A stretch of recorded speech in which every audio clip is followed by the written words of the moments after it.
I'd like to call to order the City Commission meeting of November the 19th. Could you call the roll, please, to see if we have... Agee?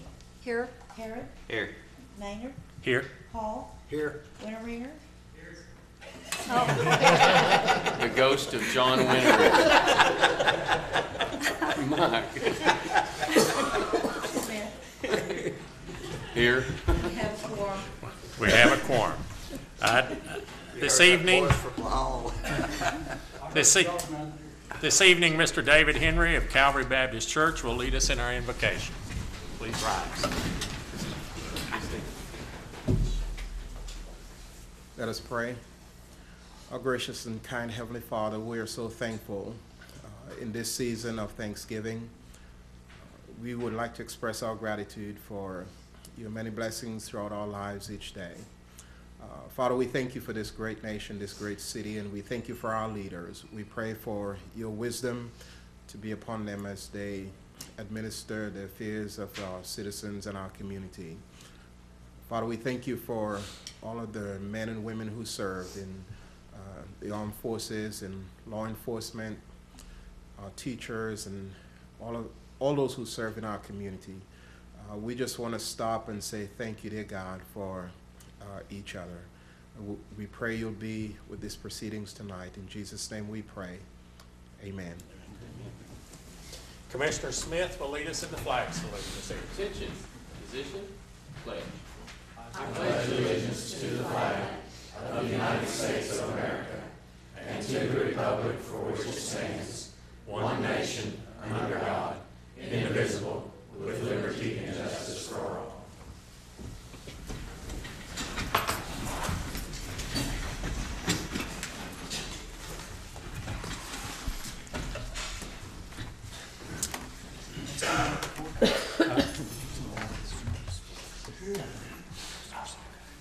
I was wondering what's going on with the courthouse. There's a lot of action going on. Some award ceremony. Memorial service for the officers. For the officers. I was concerned about it. At this time, I'll consider approval of the agenda. I'll entertain a motion. Mr. Harrod, so moved. I'll second. Agee, second. Call the roll, please. Harrod? Aye. Agee? Aye. Maynard? Aye. Hall? Aye. Winteringer? Aye. Smith? Aye. Motion carries. Motion carried.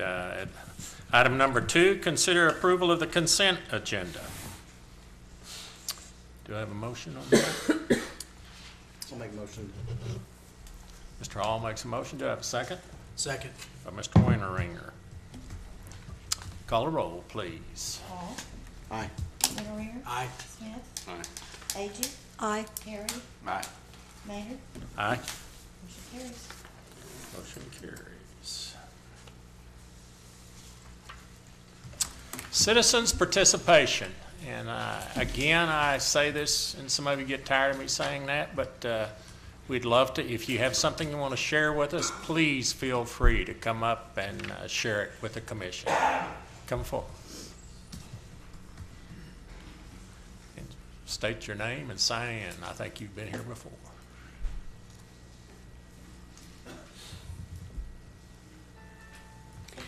My name is Tina Hanna. I'm representing South Central Industries and Group Homes, and I would like to talk to the Commission about item number 14, which is discuss and consider a resolution establishing a moratorium on boarding or rooming houses in all zoning districts.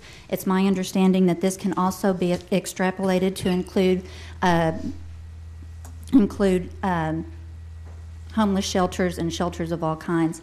And I would just like to ask the Commission to seriously consider supporting this, to put into place a moratorium, to give the city staff time to research other cities across the nation that have ordinances in place to deal with shelters and how they are established and how they might deal with residential establishments, with group homes and individuals with disabilities, with children, with families in the areas.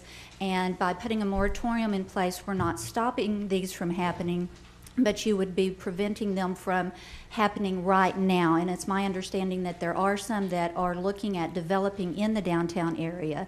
And I know that that would have effect on the developmentally disabled individuals that work and live down there, as well as the businesses that operate in that area.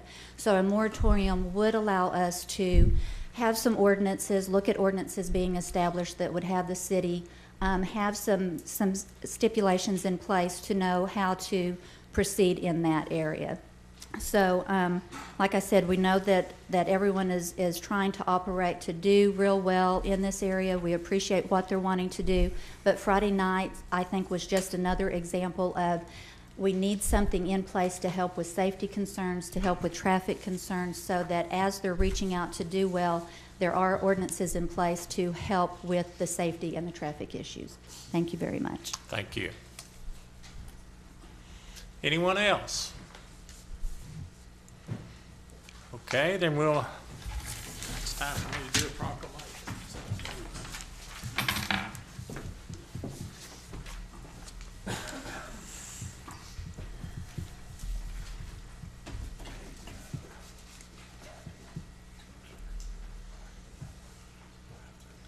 What was the temperature today?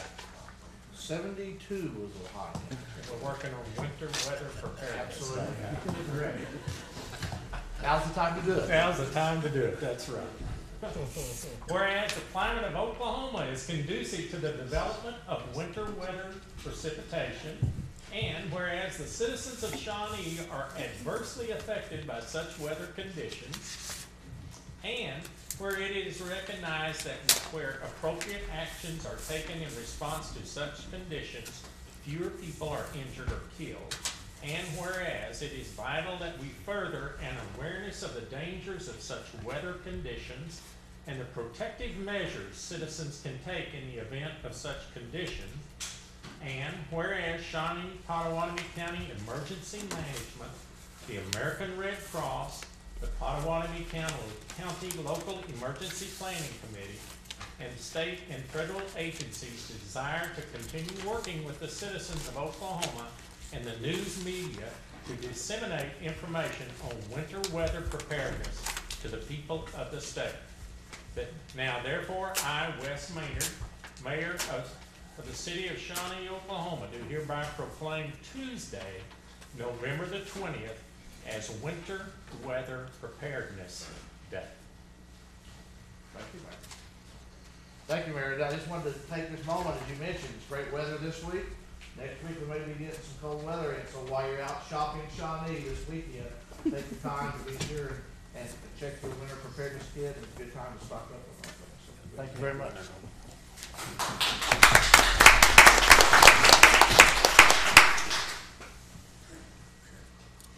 At this time, we'll move to agenda item number 5, presentation and update regarding the YMCA by Teresa Hendricks, new Chief Executive Officer of the Y. Teresa, could you come up? I am not Teresa. Well, I am not Teresa. you sure are not. No, not at all.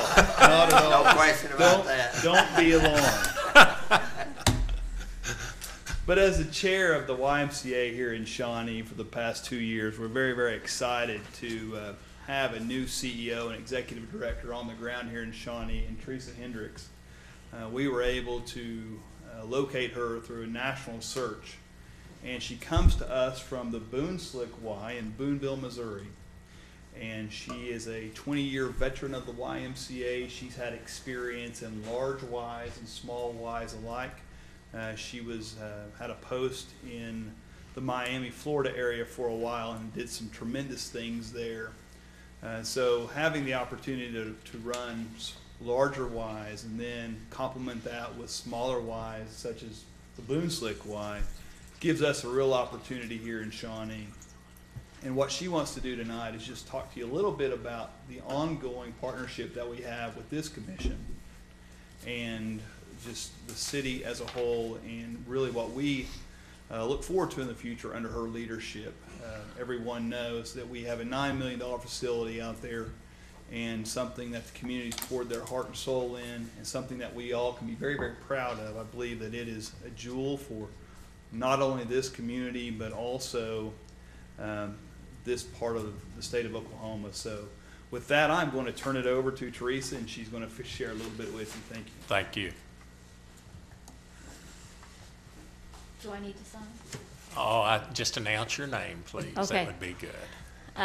Madam, Mr. Mayor and City Councilmen and women, my last post had a female mayor, so pardon me, I'm sorry.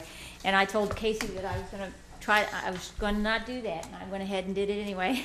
Anyway, I'm pleased to be here. My name is Teresa Hendricks, and like Casey said, I've got a long time history with the YMCA. I bring lots of experience. I bring lots of collaboration, a lot of mending fences, and a lot of background with my tenure here that I come to Shawnee with. I have worked with the city of Boonville for the last 9.5 years through Parks and Rec, through the city council, through just various collaborations through various entities in the Boonville area. And that is one of my strengths from building collaborations to enhancing the ones that we have. I know that we have had a long history of managing the city pool. We're managing the community center. We call it Southside. But with all that, there's all kinds of potential and all kinds of work that we can do, and we can work together hand in hand to make this community even stronger and better. You guys have a great history. You guys have a great Y and a great town, and I look forward to many prosperous years with the two of us. Thank you. Commissioners, do any of you have some questions of her? Just like to welcome you. Thank you. Anybody? Well, I would like to also say welcome, and you have moved here, I understand. Yes, sir. And I'll just leave you with a thought that I say to everyone. I hope you feel guilty, as you know what, if you ever go to Oklahoma City and spend a dime up there instead of spending it in Shawnee. Well, I will say that I've spent a few dollars in Shawnee already, so. Okay. But we need them all. Thank you very much. Thank you. We don't want you to feel pressured or anything.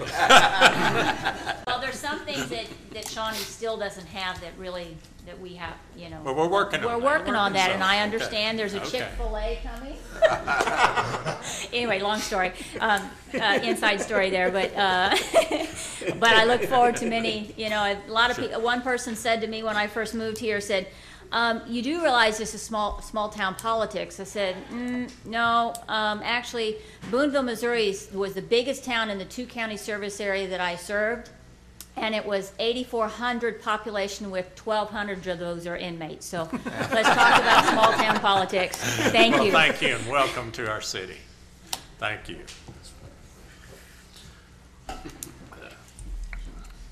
Okay, let's move on to item number 6. A public hearing and consideration of an ordinance to rezone property from R1 residential single-family dwelling to R3 multifamily dwelling for property located at 3300 North Union.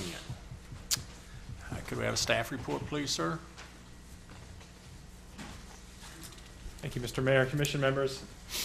Case P16-12 involves a rezone request. The applicant is Mike Little Construction, and the request, if approved, would rezone the subject property R1 residential to R3 multifamily dwelling. Property is approximately 2.5 acres in size. It's immediately north of other multifamily developments, including an existing apartment complex and a recently completed elderly housing complex, which is directly south. This request was reviewed by the Planning Commission. It was unanimously recommended for approval. Staff concurs with that recommendation and concurrently recommends approval as well. I'd be happy to answer any questions that you have at this time. There are no immediate plans for development. The applicant simply desires to get the rezone at this time and then pursue funding options. And so it may or may not be an extension of the development to the south. It's just not known at this time. Are there any questions? Yeah, I have one. I guess I'm always concerned about anything being built in our city limits that is not helping our school system out and doesn't pay property taxes. Are we, by agreeing to this, saying that housing could be built that would not be paying property taxes in our city limits? No, I don't believe you are. If any project that was to come forth on this property, if they were going to ask for any type of tax credits from the state, they would need a resolution from this body. There are some exceptions, of course. Nonprofit entities generally are not taxed, so you may rezone something, not in this case, but perhaps another case, and perhaps the church is constructed there, and churches don't pay property tax. So I think that there is, to some extent, you're not going to be able to prevent that from happening. The zoning code does not differentiate between a use, between the same use in terms of a use that pays property tax and use does not pay property taxes. So I don't believe that we can necessarily zone that out, but I believe that you can individually address specific tax credit projects as they come before you, and if you choose to approve those. I know we have a lot of new commission members, but Commissioner Hare probably remembers not too long ago the resolution that was passed by the commission for the expansion of the apartment complex on Farrell Street. That's a perfect example where the state housing authority requires an approved resolution from the city commission before they're eligible for those tax credits. That particular project was granted that request by this body, but certainly you have the opportunity to deny subsequent requests.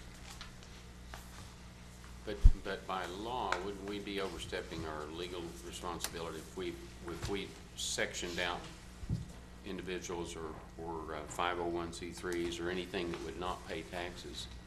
We can't do that, can we? I'm not aware of any city that zones property in that manner. Right. Yeah, I'd have to defer legally on those matters to the city attorney, but I think it would be difficult to. Well, city manager, my understanding was if we go, and this may be completely off subject, but anyhow, if we went with some kind of urban renewal project or some other type of project like that, that we could eliminate some of that housing projects like that. Is that not correct? I'm sure. I mean, I don't know if I necessarily understand the question. I mean, you can encourage development of particular types in areas. You can incentivize them, either with dollars or infrastructure or something along those lines. Typically, the way these things come to us, if this answers your question, is, if they're asking for some sort of state tax credit or whatever, you've seen a resolution that comes before the city commissioners that will allow you guys to either, approve it or deny it, which would then go into the application for whoever's making an application for that low-income housing, and based on probably something like a point system, they would not necessarily get all the points that they could, but you could encourage particular development. But when you get into the housing realm, I think again this is a question for the city attorney. You're probably getting into a point where you're discriminating if you pick a particular area and you say, you can't have this type of housing there. I don't want to belabor that discussion tonight, but I will at some other future date. Well, I think it's an issue that we need to be thinking about. And any more questions of Justin? So it's not an extension of Margaret Manor? It could be, but it might be. It could be, but at this time, there's no immediate plans for development. It could be many years down the road before the property is developed. Does Margaret Manor pay property taxes? Not I don't to my think so. understanding. That's part of the Indian deal. Any other questions, gang? Okay. Thank you. Thank you. At this time, I will open the public hearing and call for anyone who wants to speak in favor of this. Would anyone like to speak against it? Okay. If not, I'll close the public hearing. And we've heard the staff's recommendation, I believe, that we approve that. Could we have the city attorney? Could you read the title of the ordinance, please, ma'am? An ordinance concerning the zoning classification of the following described property located within the corporate limits of the city of Shawnee, Oklahoma, to wit. A minute. Sorry. Oh, okay. A tract of land described as beginning at the northwest corner of Lot 22, Kelly's Addition, the city of Shawnee, Potawatomi County, Oklahoma. Thence south, 88 degrees, 57 minutes, 23 seconds east along the north line of easy for me to say, along the north line of said Lot 22, a distance of 320 feet to the point of beginning. Thence continuing south, 88 degrees, 57 minutes, 23 seconds east along the north line of Lot 22, a distance of 239 feet. Thence south, 0 degrees, 0 minutes, 22 seconds west, a distance of 331.76 feet. Thence north, 88 degrees, 46 minutes, 32 seconds west, along the south line of Lot 22, a distance of 397 feet. Thence north, 0 degrees, 0 minutes, 0 seconds east, a distance of 194.51 feet. Thence south, 88 degrees, 57 minutes, 23 seconds east, a distance of 158.01 feet.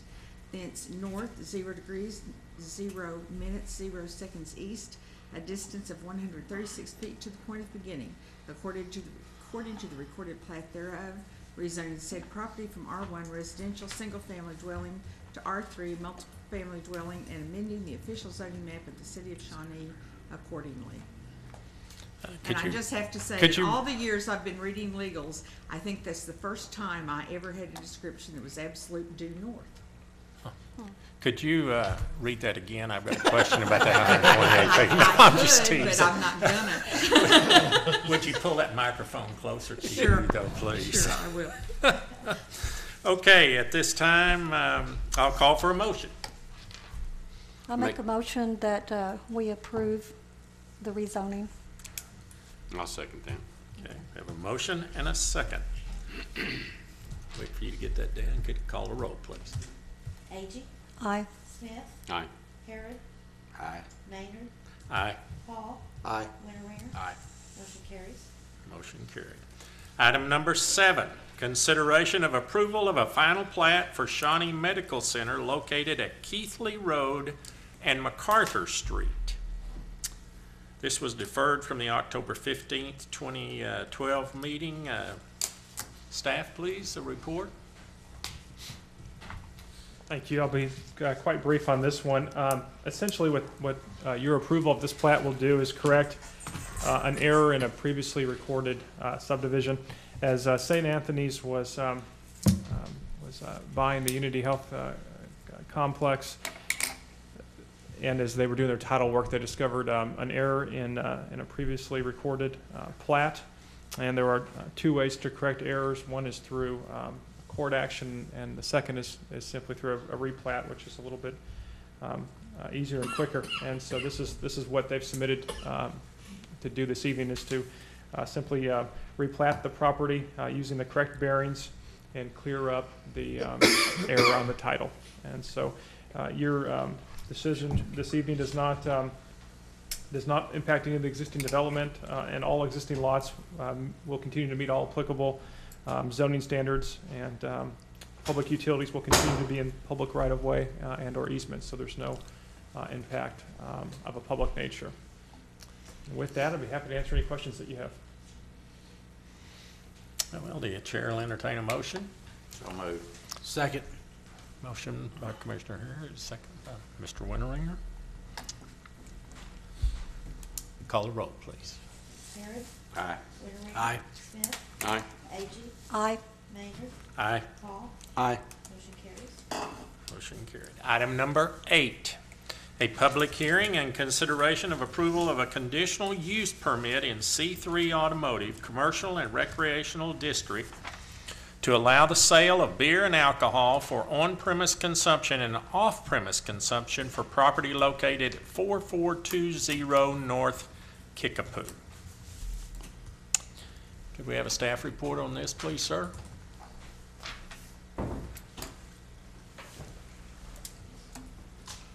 Thank you. Just give me a moment, please. I'm just pulling up the information. It's a busy night for you.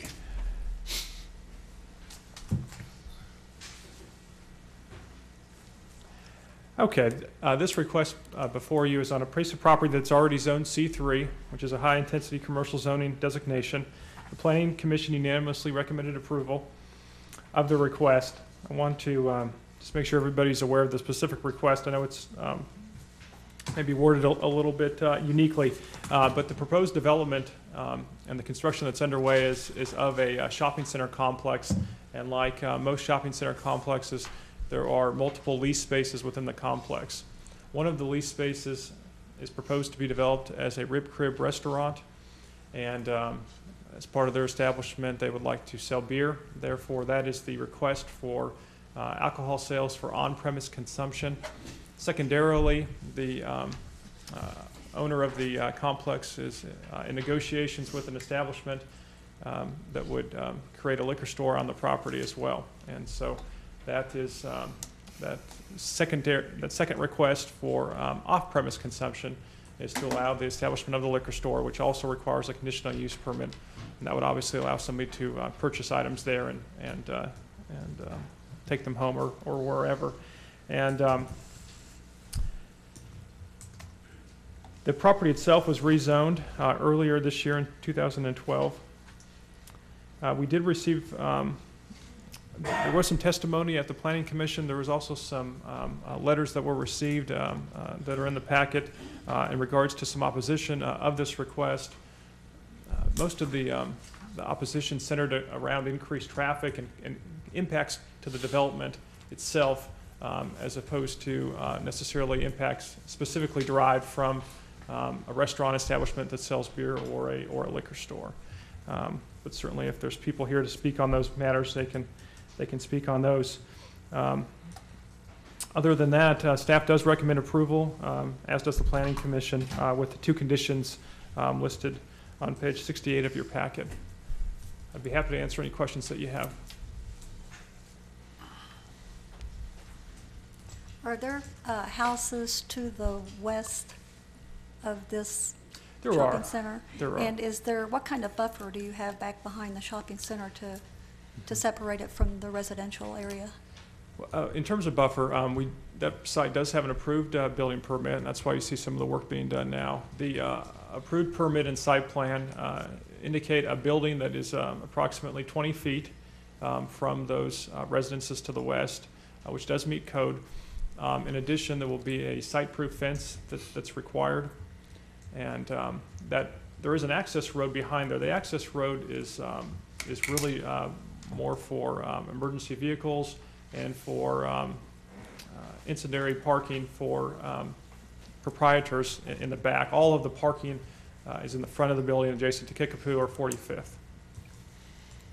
And also, we pay particular attention to lighting when there are shopping complexes immediately adjacent to residential properties. So we're also reviewing the lighting to make sure that there's not light that will kind of trespass onto the neighboring properties. So I think with the screening and the lighting control and then the 20-foot separation, I think we're doing everything that's asked for by code.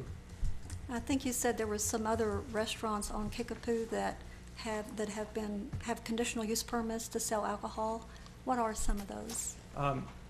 Immediately north of this property, there is the CVS convenience store, which is authorized to sell beer for off-premise consumption. Immediately to the east of the subject complex, in the First United shopping complex, there's not currently an establishment. I don't know if there was historically, but that facility is also permitted to sell beer and liquor for on-premise consumption for some type of restaurant establishment. Well, originally it was a restaurant. Okay. Yeah, Okay. pizza place, yeah. And then further north, before you get to Interstate 40, there are a couple of other restaurants, such as Garfield's, that's licensed for beer sales. Justin, your recommendation, if I hear, is that we approve that? Yes, Is sir. that what you're saying? Okay. Any more questions? Okay, I'll open the public hearing at this time and call for anyone speaking in favor of this that would like to speak, come forward. Okay. Did anyone like to speak against it, come forward? Then I will close the public hearing. Do I need you to read this, please, ma'am? This is an ordinance concerning the zoning classification of the following described property located within the corporate limits of the city of Shawnee, Oklahoma, to wit: lots 8 and 9, Block 2, College View addition to the city of Shawnee, Potawatomi County, Oklahoma, according to the recorded plat thereof, less than accept the north 40 feet of the west 20 feet of Lot 9, rezoning said property from C3 Automotive, Commercial, and Recreational to C3P Automotive, Commercial, and Recreation District with conditional use permit and amending the official zoning map of the city of Shawnee accordingly. The chair will entertain a motion. So moved. Staff recommendation. I'll let you, Mr. Hall, be first, and since you, Mr. Hall is recommending, and will you second? Second by Vice Mayor. Okay. Call a roll, please. Hall. Aye. Harrod. Aye. Maynard. Aye. Winteringer. Aye. Smith. Aye. Agee. Aye. Motion carries. Motion. Item number 9, consideration of approval of a preliminary plat for GE Oil and Gas Addition located at 14311 Highway 177. Again, the staff, please. Mr. Mayor and City Commission members, I'm going to summarize my report for both items number 9 and number 10. They both are in respect to the same property and proposal. One's preliminary plat and one is a final plat. On November 7th, 2012, the Planning Commission unanimously recommended approval, subject to 4 conditions. The proposal before you would facilitate some expansion plans at the GE plant. This would include 34,000 square foot plus feet of warehousing and workspace, the creation of 56 additional parking spaces, and other more minor site improvements that will facilitate increased employment and additional work at this plant. So it's very exciting from an economic development standpoint as well. From a technical standpoint, this is simply a single lot plat within an area that is unplatted, and so this is basically just formalizing the legal boundaries of the lot and rectifying a situation where we didn't have a plat on file previously. City utilities are readily available, and we do have the permits in our office now, and so they're anxious to get started.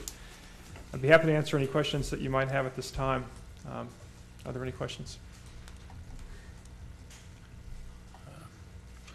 And you're speaking basically to both 9 and 10 here as you were addressing that, right? So yes, sir. As we move on to number 10. Okay. I'll call for a motion. Motion to approve. Commissioner Winteringer, second by Mr. Hall. Second. Hey, Mr. Hall. Okay. Call the roll, please. Winteringer. Aye. Hall. Aye. Smith. Aye. Agee. Aye. Harrod. Aye. Maynard. Aye. Motion carries. Item number 10, consideration of a final plat for GE Oil and Gas Addition located at 14311 Highway 177. We have just heard the staff report on that. The chair would entertain a motion.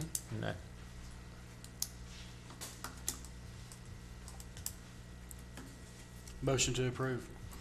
Commissioner Winteringer, I'll second that. second by Commissioner Agee. Call a roll, please. Winteringer. Aye. Agee. Aye. Harrod. Aye. Maynard. Aye. Hall. Aye. Smith. Aye. Motion carries. Item number 11, a public hearing and consideration of an ordinance to approve a conditional use permit to allow a mobile home for property located at 31909 Lake Road. Could we have a staff report on this, sir, please? Thank you. The staff report is a combined staff report, and it addresses your agenda item number 11 and number 12. It is 2 separate requests, and I will discuss them separately, but I did just want to point out that the staff report is combined, and I'll discuss them both at this time as well. On agenda item number 11, a request for conditional use permit to allow for the placement of a manufactured home on agriculturally zoned property. The Planning Commission unanimously recommended approval on November 7th. Subject to 4 conditions. They did require that the manufactured home must be no more than 15 years old, or 15 years old or newer, and that the conditional use permit is non-transferable, so that it would be for the applicant and the applicant's family and applicant only, and that the structure also include skirting and that it fit with the neighborhood. On agenda item number 12, public hearing for consideration of approval of a hardship request. The Planning Commission was a split vote, 6-1, but they did recommend denial of that request. So let me go into a little bit more detail on about both requests now at this time. The subject property is located at 1604 Patterson Road, which is also addressed at 31909 Lake Road, and it is 1 acre in size. It is a legal non-conforming lot. The A1 agricultural zone requires 5 acres. However, this lot has been in existence prior to the zoning code, and it meets the definition of a legal non-conforming lot. And what that means is any use that's permitted in the A1 zone is also permitted on this lot, even though it doesn't meet the 5 acres. At the same time, anything that requires a conditional use permit still requires a conditional use permit on this. And so it is still under your purview.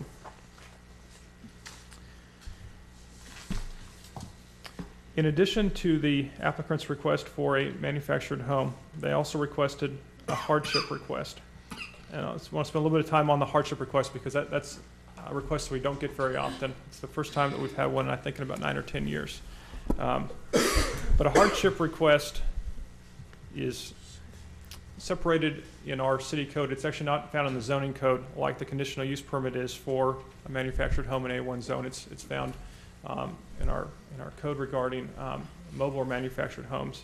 The hardship request is designed to do is to allow somebody to temporarily place a mobile manufactured home on their property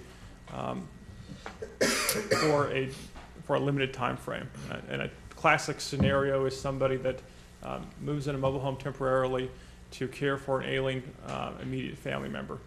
And then once the need for a hardship is gone, then by code that structure has to be removed. In this particular case, staff has a split recommendation, and the Planning Commission concurred with the staff recommendation. Staff does recommend approval of the conditional use permit, finds that is fitting with the A1 zone. It is fitting with the lot size, although the lot is substandard. It is a legal lot. To protect the public interest, I do think that the conditions established recommended by the Planning Commission are fair regarding the age of the structure and the aesthetic requirement for skirting and other improvements. And then on the hardship request, staff and the Planning Commission did recommend denial of the hardship request to allow for the placement of a second manufactured home on the subject property due to the following. The property is only 1 acre in size, and placement of a second structure on the property would allow for a density considerably higher than 1 dwelling unit per 5 acres that is allowed by the zoning code. At the time of the staff report, we'd also felt that the applicant had not demonstrated sufficient need. The applicant did provide some additional information regarding the ailing family member, and so I do believe that they have demonstrated need at this point. But I think because of the size of the property, when you look at having 2 units on the property, plus it's also the applicant's intention of eventually constructing a single-family site-built home, considering that these properties would be on individual well and individual septic, I just think it's a higher density than is congruent with the surrounding neighborhood. I did also want to point out, in terms of the lot size, that this is not necessarily a unique lot size when you look at neighboring properties. Immediately to the west, there is a 1 acre parcel. Immediately to the northeast, there is also a 1 acre parcel. Further to the west, there are properties approximately 1.75 or 2 acres in size. So we do have a number of these grandfathered lots out in the lake area, and so a 1 acre lot in and of itself is not especially unique in this vicinity. And with that, I'd be happy to answer any questions that you have. Mr. Erickson, I have a question. When you talk about conditional use or time limit, you referred to that. What is a time limit are we talking about? So that the public here knows exactly what that time limit is. Mr. Mayor, on agenda item number 11, the request for a conditional use permit for a manufactured mobile home, there is no recommended time limit, so that would be allowed to remain. Now, if the property owner ultimately in the future decides to build a site-built home, then they could only have one residence on the property, and so that upon completion of the home, the manufactured or mobile home would need to be removed. So we are not recommending a time frame for agenda item 11. Under agenda item number 12, for the hardship request, if you were to approve it, what the city code provides is that the hardship request is a temporary approval, and when the hardship no longer exists, then the unit would have to be removed. However, by code, if it remains for 7 years or longer, then it is deemed a legal non-conforming use, and the city cannot cause it to be removed. Any other questions? Without getting really personal on this, what is the reason for the hardship? What's the actual? I'd prefer if I believe the applicant's here, and I would prefer if they spoke to that. It's in your packet. It's in the packet. Oh, okay. There is anything that we obtained from the applicant is in your packet, and there is a letter explaining some of the circumstances. So on item number 11, the first one, just there's no time limit on that one recommended by staff? No, because it's actually fairly common to have manufactured homes as permanent residents They're out there, right? within the A1 zone, and so there is not a time limit. Okay. I'm curious why this one is different from the one that we addressed a month or so ago that was on 15 acres, and it was a mobile home, and they were building a home, but they had a time limit on that. They did. At that particular time, when that was approved approximately 2.5 years ago, there was a lot of concern on that particular case with the age of the structure that was proposed to be placed there. Those individuals planned on starting a home very quickly, immediately, and so because of that, I don't think they wanted to invest a lot of money in their temporary housing unit. And so, I believe the mobile home that was placed there was constructed in the either late 1960s or early 1970s, and because of the neighborhood concerns there. The commission did adopt a time frame and said that it could not remain past a certain time frame while they were constructing their home. Okay. So I think the distinction here would be that this is a 15 years or newer is a much newer. It's a standard manufactured home. It's not the older mobile home style units that some could argue are not as aesthetically pleasing. Is this a single wide or double wide mobile home? To be honest with you, they haven't indicated that at this time. We don't. I think they're planning on going through this process first, and then finding the unit, and then they would be coming into the city to get their permits, and we would. So at that time, we would check to make sure that they had their well and septic approval, and then they would be permitted for their unit as well. So there's really no restriction. I mean, it could be single or double, either one. Under our ordinance, there is no restriction. Yeah. Okay. Mm-hmm. Any more questions? Okay. Thank you, sir. Mr. Erickson, thank you, sir. At this time, I will open the public hearing for this item number 11, and I'll ask for anyone that would like to speak in favor of this to come forward.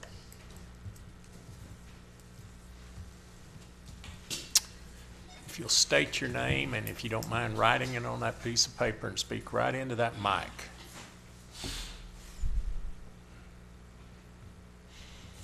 My name is Chelsea Beecham. I'm the applicant. I wanted to state that I was not aware we were going to be touching on the hardship application again since it was denied at the last one. I just thought that was going to be off the table, but I'm glad that that's not. My grandmother's 82 years old. She had heart surgery. She's got vascular dementia, and she just really needs to be close to her family. And she's also getting depressed where she's at, and it's not to mention expensive for her living on Social Security. So that was why we wanted the hardship permit. The conditional use, it was my understanding it was a 1995 or newer or of better quality, and I don't know if that's still the case because, I mean, a 1995 could look awful if it's been through a bad life, you know, and a remodeled, say, 89 model could look just as good in my thought. And as long as it's landscaped and maintained, I think it would still look just as good as a regular stick-built home. So I'd be happy to answer any questions y'all guys have. Any questions? Sure. How long have you lived on this property?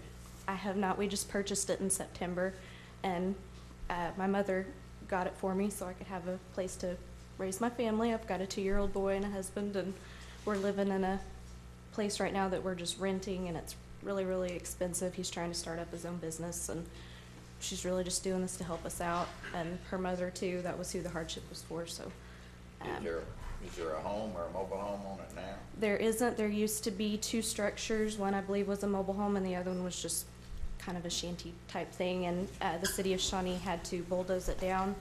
And in order for me to purchase that property, I had to pay like a $2,500 lien from having it torn down. So my mom's invested a lot of money at this at my urging, and I'm just really nervous. Sure. Any more questions? Thank you very much. Thank you, sir. Thank you. Thank you. Anyone like to speak against this?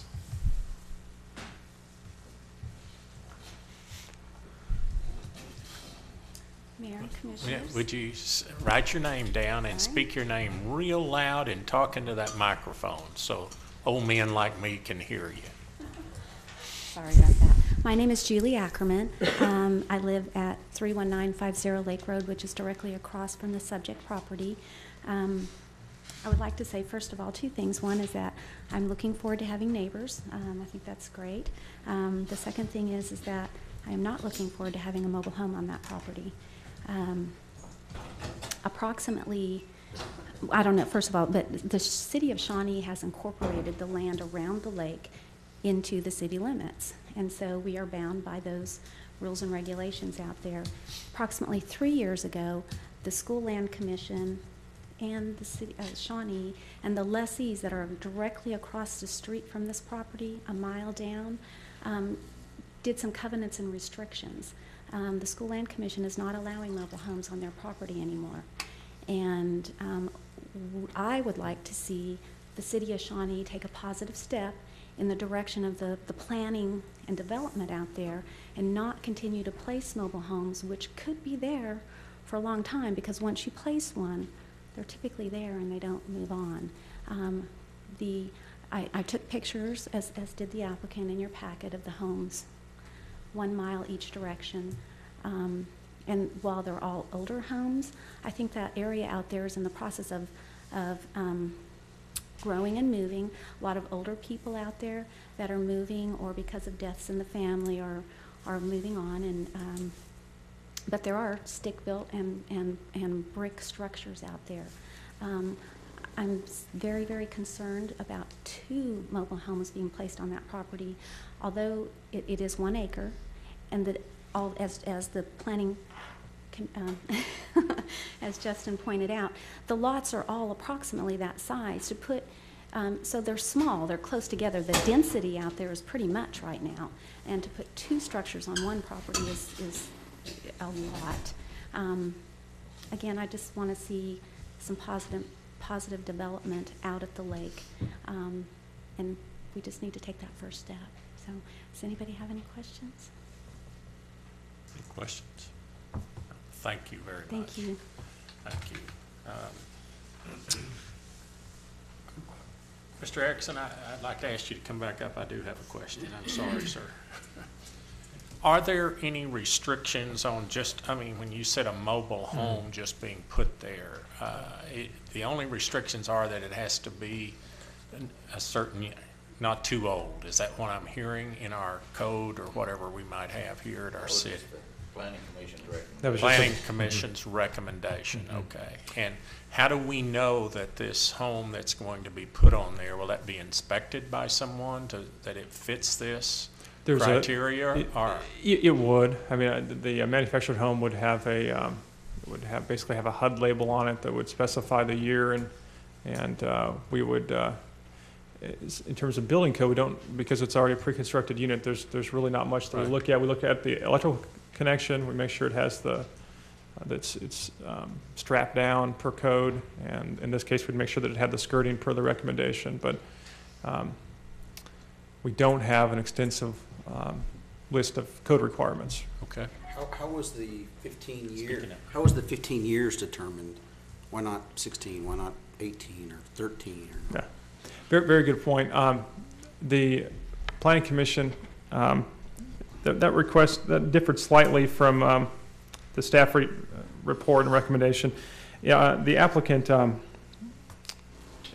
as she mentioned, she included some photographs of similar units in terms of what she'd like to place on the property. And on one of those photographs, she indicated it was a 1995 unit. And so the staff recommendation was that the manufactured home must be the pictured 1995 structure or a similar manufactured home of better quality. Now that in and of itself is a somewhat arbitrary, because everybody's going to have a different opinion of what is acceptable in terms of better quality or likewise quality. But we felt like it gave a little bit of wiggle room, a little bit of flexibility. I think the Planning Commission was maybe a little bit concerned that it was too gray, and so they just specified 15 years as opposed to something a little bit more loose as was recommended. One thing, I don't remember the exact date, but mobile homes, the older ones have aluminum wiring. Aluminum wiring. Yeah, that's why I was asking if there was something Yeah. on the code or something. I don't know what date that changed, but it was sometime in the 90s, or late 80s. What? Late 80s. Say late 80s. Yeah. So that, it requires main circuits, 12 gauge. Or they have to be rewired. Yeah. Right. So that's probably one of the reasons that at least I'd say a 90 or more. But we do, A1, we do allow mobile homes. We do allow mobile homes, and that's the tough part for staff in evaluating these requests is that oftentimes the opposition tends to be based on the aesthetic appearance, and it's hard to codify as aesthetic appearance, and I certainly understand the concerns of the neighbors. Sure. Are the surrounding, this isn't like a rezoning request where we have to mail out to the 300 feet? We did actually mail to the 300 feet. What was the percentage for and against? We only received Very limited. written comments, I guess, from Ms. Ackerman. So we did have some phone calls, but in terms of actual written or any type of formal protest, we did not. So we only have one in the area officially? Officially. I would say, though, that at the same time, that most of the properties, even though some of them are only an acre, when you look at the dimensional requirements of 300 feet of mailing, the list is quite small. So they're really, a property mailing in town, a residential size lot within 300 feet could be several dozen. Here, I think it was probably 10 or 12. Now, does this property got sewer? No, sir. It would be on an individual septic system and an individual well. Wait a minute. I thought you had to have state health laws said that you have to have at least an acre and a quarter if you're having a sewer or a septic system. We did talk to the health department, and they do, especially for new lots, they do recommend an acre and a quarter. But they will. This is conceivably approvable if it meets the health department code in terms of perking and soil. Yeah, they do the perk test now, right? So Right, and you can do an alternative system too, and kind of shrink that area size. Yeah. So you could do what do they call it, an aerated? An aerobic system. Yeah. And we did talk to them specifically because of the 2-unit request, and I was thinking perhaps they'd allow for 1 unit but not for 2, but they said that potentially they could Put two on. approve both of them. Now, let me get this correct. On item number 11, you're talking about one trailer, right? Yes, sir. And then item number 12, you're talking about an additional trailer. An addition for the hardship. Yes, sir. Now, on the lake lots, and this is close to the lake, it's right across the road from some of the lake lots. On the city-owned lake lots, most of those are about an acre. What are the restrictions on those? The restrictions now are that, based on the adoption a couple of years ago, the revised lake rules, the requirements are now for new units. But you're certainly right. A lot of the, probably a majority of the units there include, manufactured mobile homes that were placed there, many of which were not new when they were placed there. And Ms. Ackerman is correct on the school land property that they no longer allow manufactured homes. I would think that the restrictions on a home like this on 1 acre that is so close to the lake would conform to the city's requirements on the other 1 acre lots out there. Is there any reason why this is more lenient? You know what, the zoning ordinance relative to this has been in place since 1989, and so I think it's. Rezoned the lake property and did all that with the school land commission. We didn't address it, and we're outside the immediate school land and the city land. I think what maybe makes this somewhat unique too, as opposed to the school lake lots, is I think you'd have I think it's more likely to have a situation in the A1 zone on land that's not leased, where you'd have an individual that would want to put something somewhat temporarily while they constructed a home. And so I think that's going to be an issue. Down the road, should the commission want to revise the ordinance and require that any manufactured homes be new, I think the challenge there is that then you're going to probably limit people that wanted to put something temporarily and then construct a home, which certainly is at your discretion. But if I understand the staff's recommendation, this mobile home could be any age, right? Depending on the condition, the way I'm reading it.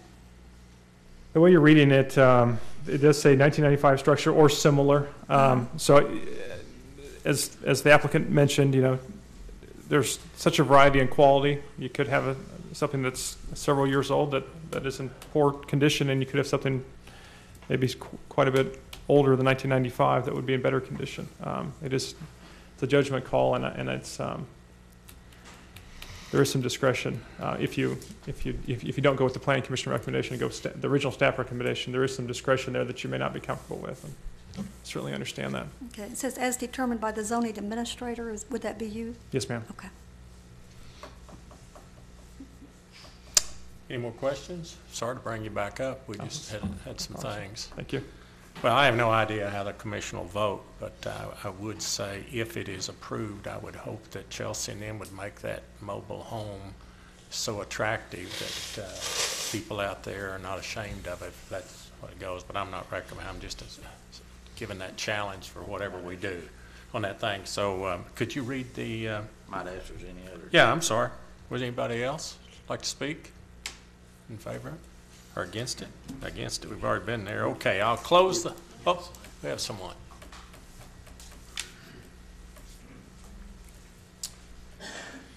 My name is Joe Kroll, and I live out in that area.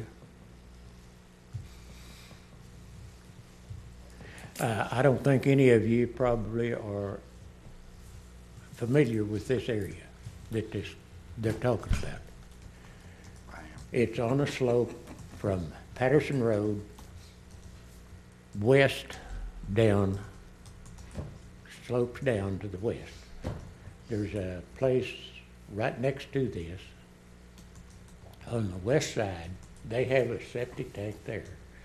If they put, and this lot that we're talking about on number 11 has a septic system on it, which the people that lived there before had a lot of problems with.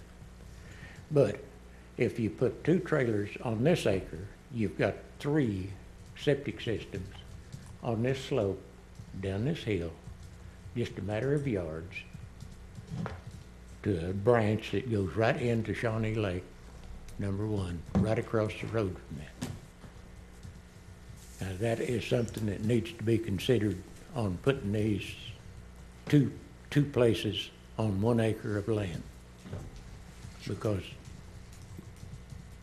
you can oversaturate that ground and it's gonna go. So that's something that needs to be considered real closely. We might have some questions Yes, here sir. on that. Anybody have any questions? I want to thank you. Thank each and every one of you for your comments here this evening. I'm going to close the public hearing at this time. No other speakers. We've heard the staff recommendation, so could our city attorney please read the title of the ordinance? This ordinance is only for the conditional use permit. It does not address the hardship request. Right. This is an ordinance concerning the zoning classification of the following described property located within the corporate limits of the city of Shawnee, Oklahoma, to wit: a tract of land described as beginning at the northeast corner of the northeast quarter of section 21, township 10 north, range 2 east of the Indian Meridian, Pottawatomie County, Oklahoma, thence west 165 feet, then south 264 feet, then east 165 feet, then north 264 feet to the point of beginning, rezoning said property from A1 agricultural to A1P agricultural with conditional use permit, and amending the official zoning map of the city of Shawnee accordingly. Okay. I move we approve the conditional use permit, and I would encourage Justin, I don't know whether we need to put a year on that or not, but anyhow, you know, up to date, at least a 90 model or newer, because I know for sure that's when it comes under the new code. But anyhow, I'd move that we approve the conditional use and mobile home be at least a 90 model or newer. Well, I would like to see it be the or changed to an and in the staff's recommendation to say that it be 1995 or later and of a similar condition as the one in the picture. But James changed it to 1990. I'd That's like fine. to see 1995. 95 is fine. If accept her motion, I'll second it. Okay, we really probably need to incorporate that language into the ordinance. Because what people are gonna look at is the ordinance, and none of that is in there, although it's in, the staff report. Justin, what do you? Pardon? Okay, so what we're gonna do is approve the ordinance as is and change the conditions letter that you attach to it. Okay, I'll say Okay, it can again you in the accept microphone. that? You hear what? We're gonna. So we're we'll gonna just use approve the ordinance that she read, if we get a motion and a second and it passes, and then He'll correct the conditions he and can attach change it. the conditions. Okay. Okay? Everybody come back? Donna? Well, we have let me see, we have a motion? Yeah. Well, Donna's got a question. 90 or 95? Well, that's not, I don't know, does that need to be part of our record, or? Yes, sir. Yeah, it's gonna be part of the record. Okay, now, 95. when were let me just ask you this, when were the changes I don't made on know. the electrical? I don't. And I don't want to put an undue They couldn't sell hardship. one now with aluminum wire in it, right? Even a used one. No, but you can move one, and they're still out there, so. Yeah. But 95 is certainly much newer than they were, Mr. Mayor. Okay, Okay. So, That'd be fine. okay, 95. I 95, don't wanna okay, make it where she can't afford it. right, okay. Okay, I have a motion, and I didn't hear it, maybe I didn't hear correctly, is there a second? I'll second. Okay, What? okay, Mr. Hall will second, okay. Could you call the roll, please? Harrod, Aye. Hall, Aye. Winteringer. Aye. Smith. Aye. Agee, Aye. Maynard. Aye. Motion carries. Motion carried, okay, item, One comment, I'll say, young lady, we're gonna depend on you, skirting it and keeping it in good shape and looking nice because of your, because of the neighborhood out there. I am familiar with it. Okay, item number 12, a public hearing for consideration of approval of a hardship request for temporary placement of a mobile home on property located at 31909 Lake Road. I think we have heard the staff report on this. At this time, I will open the public hearing, and we may have heard I think you already heard that too. Heard that too, but I need to open it, and if not, anyone want to speak, I'll close it then. So I will close the public hearing then, and we've heard the staff's recommendation. So would you read this one, please? There's no ordinance on this. This is just a simple motion. Just a simple motion, okay, when I saw that public hearing. Okay, call for a motion. I would like to make a motion that we accept it, subject to the approval of the health department's recommendations, that it meet health requirements for sanitation.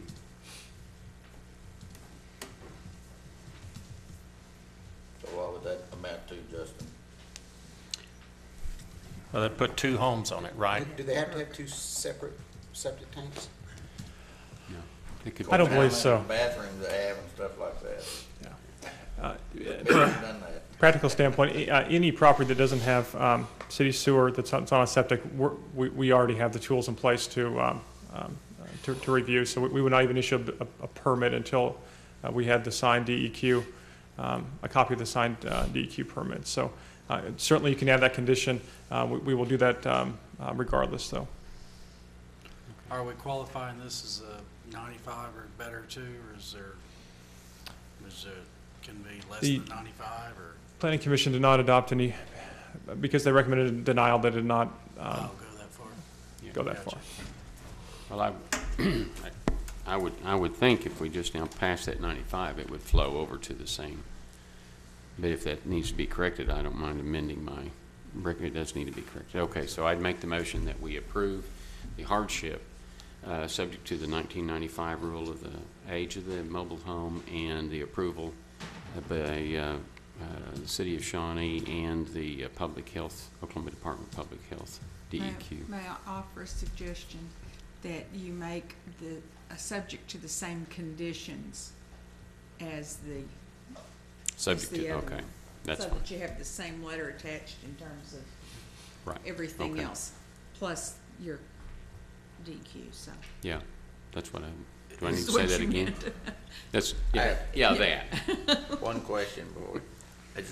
You talking about, in the first mobile home, you're talking about occupancy of 4 people, a man, a woman, and 2 children? Just one child. One child? Yes, sir. And then just a single individual on the other one? Okay. So see, I can't imagine there'd be that much more, but I would like to protect the city and the lake, certainly. I'm concerned about the appearance, though, of 2 of them in such a small area instead of it being 5 acres. That kind of concerns Well, the me. 1 acre lot, and I drive by there every day, 1 acre is not that much. And what you're going to have is you're going to have or not a permanent residence, but a semi-permanent residence there that's a mobile home. You're going to have a second mobile home, and then they say they want to build a house. So you're going to have potentially 3 structures there at one time, and you still got to have room for a septic tank, at least 1 septic system with lateral lines and a water well, and they have to be 50 feet apart, I think. So I think that's too much stuff going on 1 property. Well, now, we actually. have a motion here, gang, to approve item number 12. Do we have a second?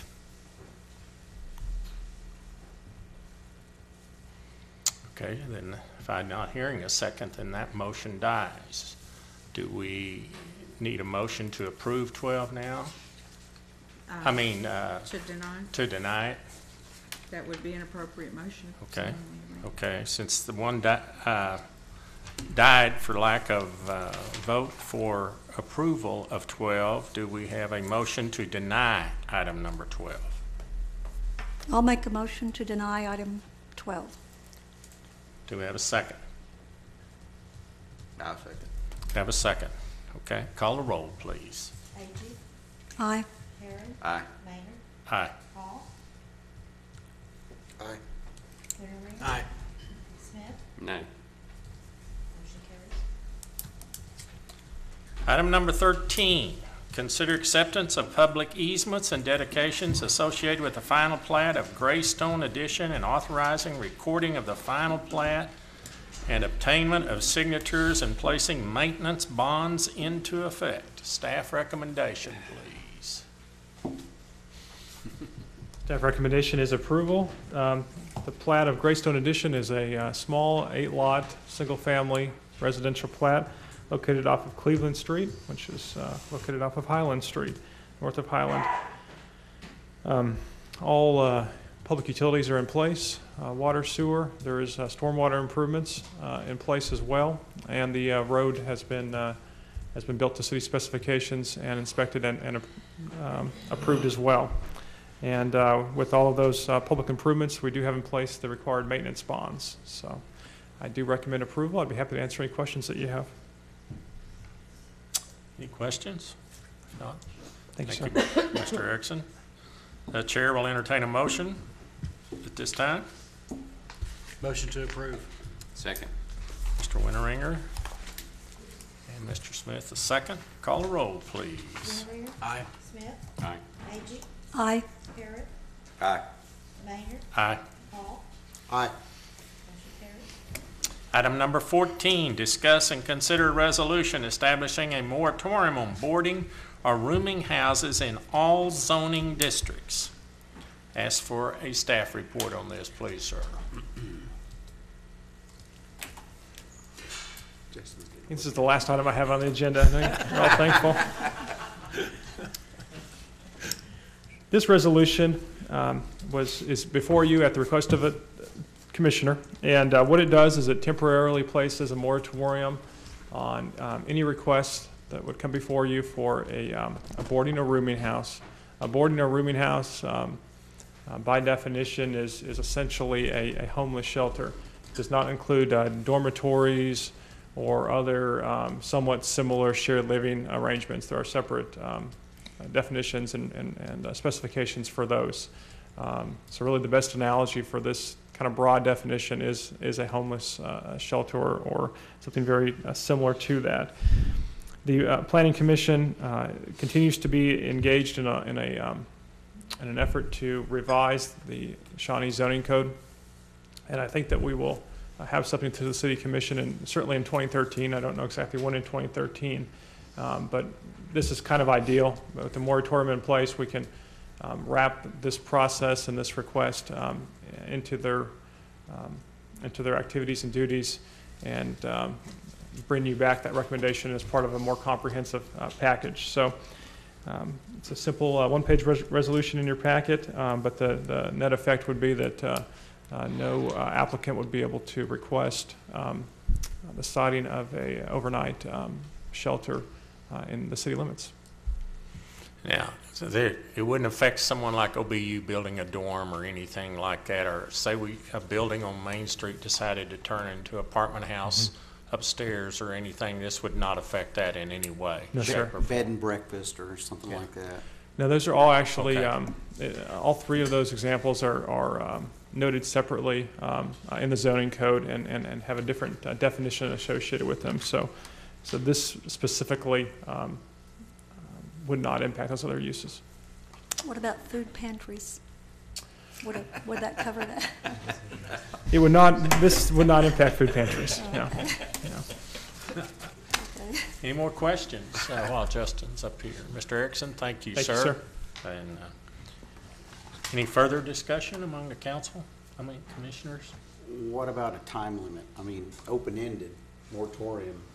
Well, it says on the, It says in the, for up to 2 years. yeah, 2 up to years. 2 years. It says that in the. We're gonna do like we did on the billboards. I think it was a 10-year moratorium, what it wound up being, but maybe we can solve this problem before then. To And I guess, understand, there's no real, we don't have to determine a moratorium in a certain period of time, so we can leave it in place as long as we need to study the issue. And a boarding house and a rooming house would include a day shelter, right, as well as an overnight shelter? That's not boarding. I wouldn't. Or I a don't. boarding room. No, it says rooming house or boarding house. I consider it like boarding is spending the night or rooming. Well, that's what it sounds like to me, but I think what Justin is saying is that includes a day shelter, right?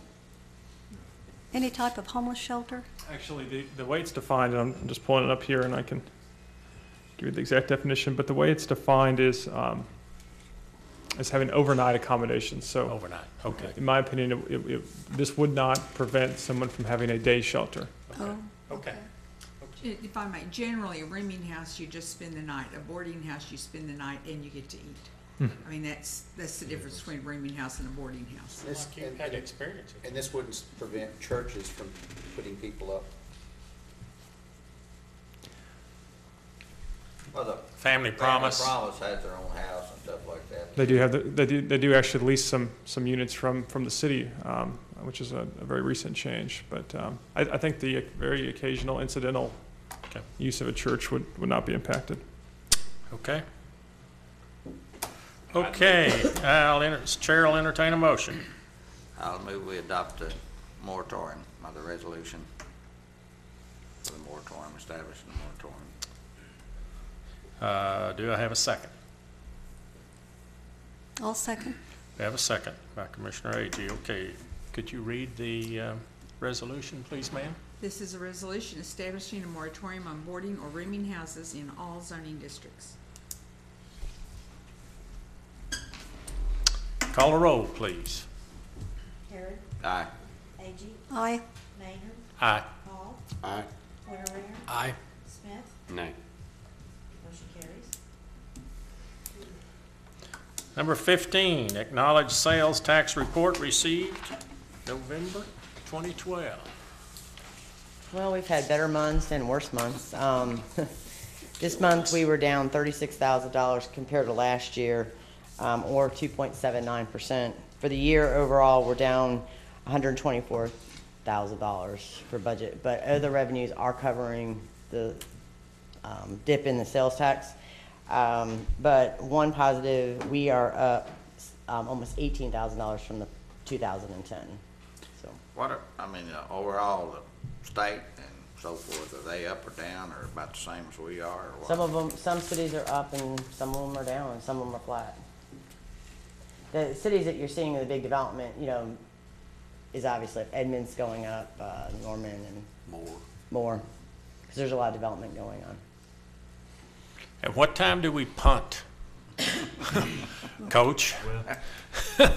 I'm a little worried about down the road, and we keep seeing these sales tax revenues not coming in. We keep dipping into stuff, so tell me when we punt. Sales tax is not a steady revenue stream like other This time municipalities last get. year, at the same time, we were ahead of where we were this same Just time a last little year. bit. Mhm. Just Year to barely. date. Just barely. We're going into our season of the year in which our revenues actually grow quite a bit. We will see our January check will be basically mid-November through mid-December. Our February check is mid-December through mid-January.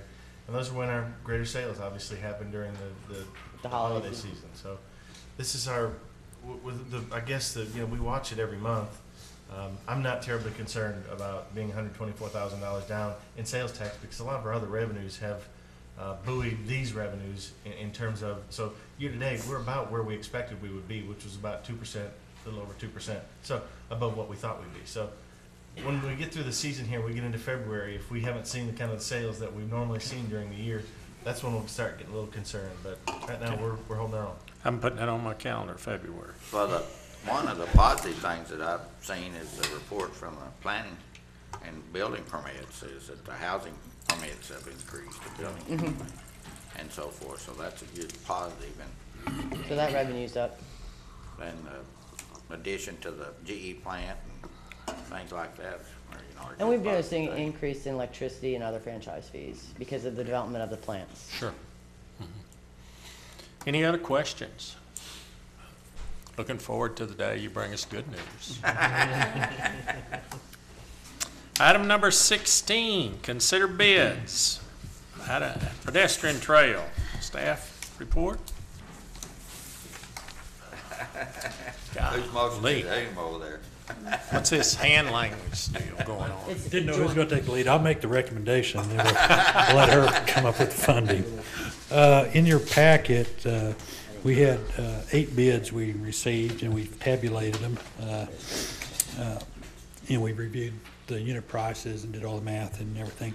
And the lowest and best bid for the Trails project was from Bishop Paving in the amount of $633,409.90. And contingent on funding being available, we'd recommend awarding this contract to this contractor.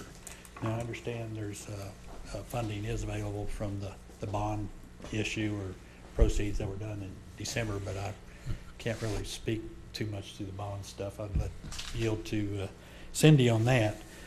This contractor hasn't done any work in Shawnee that I'm aware of as far as contractually with the city, but they've done a lot of work on subdivision, paving. They also subbed out the majority of the work for the Expo parking lot. So they are a good, reputable, and experienced contractor, and we would recommend awarding the project to them. I just have one question. It was asked to me, and I didn't answer it. Maybe I didn't read probably. How much wider will this new track be? This trail will be 10 foot wide. 10 foot wide, Right. so bicyclers and It's a joggers dual-purpose, can pass multi-purpose each other. use, trail. Okay, And, which is not That's the standard width now. 10 feet wide. Okay, that's The current one is 8 feet. We're doing 10 foot all the way around, except for the internal loop there at the park, the Memorial Park there. Sure. We still maintain it 8 Right. feet. Okay. I have a question on this. People that are running and people that are riding bicycles and skateboards don't always mix well.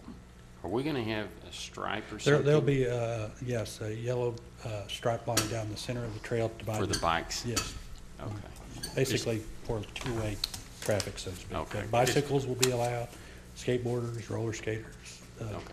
Will Chief Franz be out there writing tickets if they cross over the center line? I guess he could. I'm not sure. He'd have to speak to that.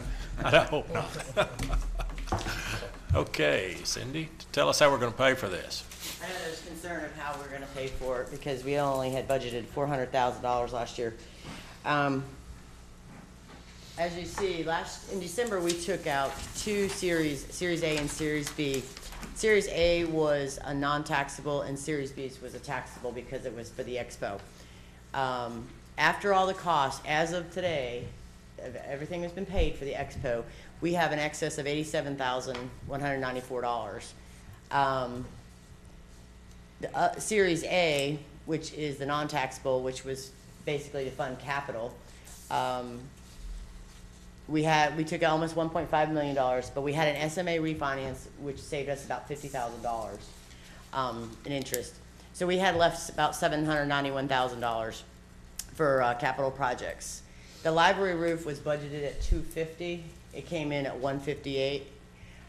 So we have left over at $633,000. With the additional Expo money that we did not spend and the grant we have a total right now allocated we could use for the airport track of $730,000. But if we accept that recommended bid, it's only $633. So we have almost $100,000 left, which could go toward the next capital project on the list, which is the fire apparatus. Right. Okay. Or one that we did complete, which was the comfort stations too. The comfort station, I talked to Mike Jackson today about that. They're taking the $100,000 that we allocated them in the Capital 301 fund and doing the comfort stations with that money. Good deal. I So know they that's were covered doing the too. roofs on them. Right. We're also doing some renovations on the inside with those. Mr. City Manager, Yes, sir. your thoughts on this? Talk to us. Well, Commissioners, just to kind of maybe give you a little bit of more history than Cindy provided, you'll remember that last December, the City Commission approved the sale of these bonds to do 4 projects. Expo parking lot, and they were in this order. The Expo parking lot was the first one, the second one was the library roof, the third one was the airport walking track, and the fourth one was Squad 1 for the fire department. We only budgeted $400,000 because at the time when we actually put together these numbers, that's all we thought it would cost. Sometimes things change. Engineer's estimate was $697,000. We had the bidders come in, that this was a low bid of $633,409.90. I think this keeps in concert with what the Commission's wishes were just about a year ago, where those 4 projects be done in that order. I know the project is more than we originally anticipated, but I think the community really wants this project, and I think it's really a project that our citizens use in the community. You know, it leaves a final balance of $97,000, which would mean that if we were going to purchase the Squad 1 apparatus that the fire department really wants, leaves us with about $150,000 to find probably during next year's budget in order to finance that particular apparatus. So I think it would keep in order with what the commission's original desires were. I know the project is more, but the library roof was almost $100,000 less than we anticipated that it would be. The expo parking lot was about $50,000 less than we thought it was going to be. So, you know, if you consider all of these projects in the original $3.5 million, we're only about $100,000 off. So I think that was pretty good estimating overall for us. I think we should stay on track. That's my recommendation. The Squad 1 was about $465,000. We had already budgeted out of our capital fund $265 of that. Oh, you actually have almost 360 or 360. Right, correct. So during next budget year, we could come up with the additional dollars to purchase the squad that the fire department really wants. You know, just this little slide, and of course we have a hard copy. Thank you very much. It really does help. And I really appreciate the effort that you made to just put this together for us, because it kind of. I was one of the people that led the fight to get the $3.5 million done, so I'll move that we do the trails and accept the contract or award the contract. I'll second. I have a motion and a second. Steve, you act like you wanted to say something. This Come grant, right ahead. I wanted clarification on this grant. Is that our healthy community grant? Yes, tobacco, yes. So that fits in well with this. Mm-hmm. Yes, sir. That was the Oklahoma Healthy Communities grant that we received here. That was tomorrow will be former Speaker Steele's last day. This was one of his initiatives, and we went ahead and became a certified healthy community and applied for $10,000 and got it. So this is an eligible project, and that's where that $10,000 grant comes. That's good.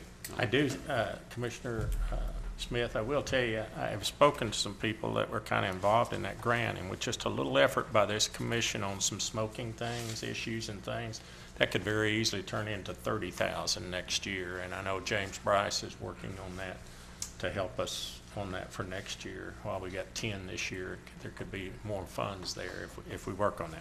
Well, we have a motion on the floor by Commissioner Harrod that we approve this airport pedestrian trail contract. Do we have a second?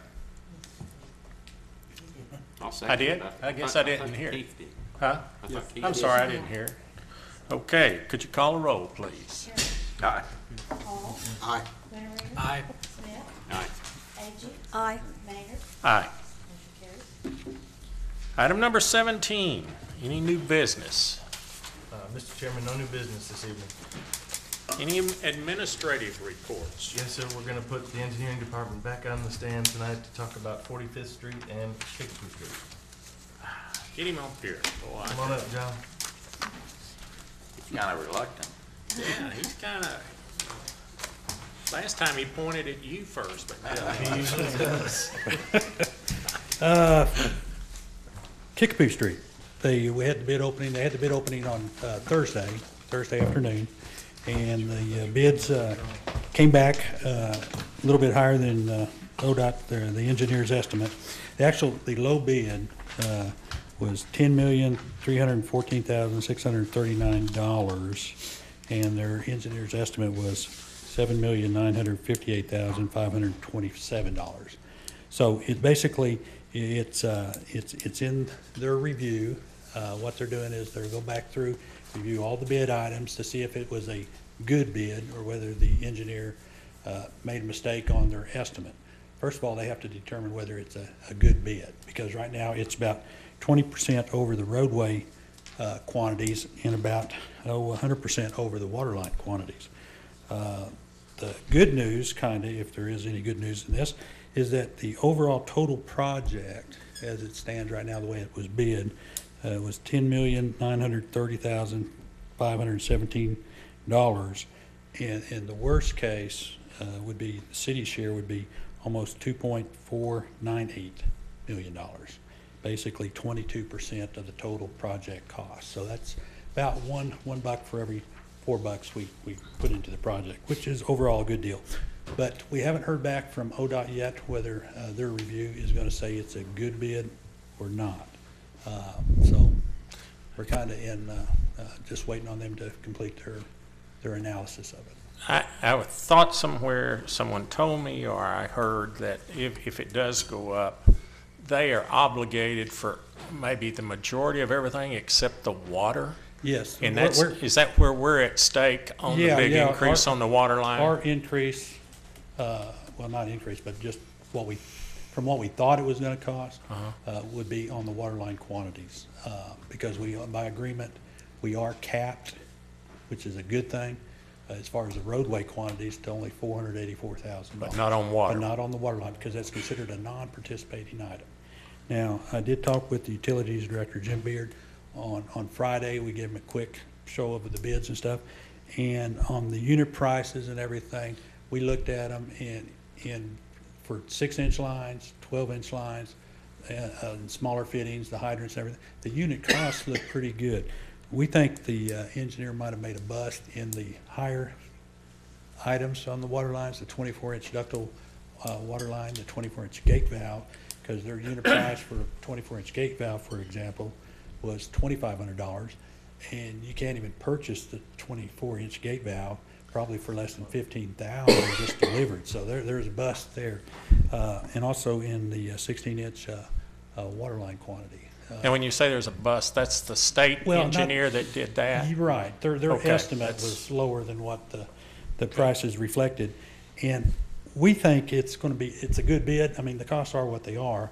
We did receive 2 bidders, and looking at the water line quantities, they're both comparable. So, I mean, we have 2 bids where the water line quantities and unit prices are comparable. They're just exceeding what the engineer's estimate was. So, if ODOT determines that it's a good bid on their part, our recommendation is going to be to go forward with it. Okay. So what would we have to come up with on the water line? Do you have an idea? At this time, not exactly, because there is some trade-offs. The total, and they weren't wanting us to really get into the bid tabs because they hadn't gone to their commission yet for approval or not approval, so we didn't want to throw too much out there.